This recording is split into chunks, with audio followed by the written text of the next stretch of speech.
মাটির পৃথিবীর মানুষ আর আগুনের জগৎ থেকে আসা এক রাজকুমার।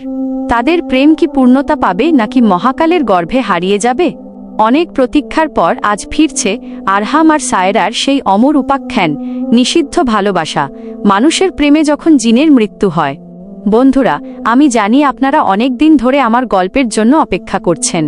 ব্যক্তিগত আর পারিবারিক কিছু সমস্যার কারণে এতদিন চ্যানেলে ভিডিও দিতে পারিনি। সেই কঠিন সময়টা কাটিয়ে এখন আবার আপনাদের মাঝে ফিরে এসেছি। আপনাদের ভালোবাসা ছিল বলেই আমি আবার সাহস পেয়েছি। এখন থেকে ইনশাআল্লাহ এই চ্যানেলে আপনারা নিয়মিত রহস্য আর শিহরণে ভরা ভিডিও পাবেন। গল্পের সেই রহস্যময় রাজকুমার আর আরহামের ডানা ভাঙা আর্তনাদ শুনতে চাইলে এখনই তৈরি হয়ে যান। এই অসাধারণ গল্পটি খুব তাড়াতাড়ি আমাদের চ্যানেলে আসতেছে। মিস করতে না চাইলে এখনই ভিডিওটিতে একটি লাইক দিন আর চ্যানেলটি সাবস্ক্রাইব করে পাশে থাকুন। আপনাদের এক একটি লাইক আর সাবস্ক্রাইব আমাকে আরও নতুন গল্প বলার সাহস দেয়। দেখা হচ্ছে খুব শীঘ্রই আমাদের মূল ভিডিওতে।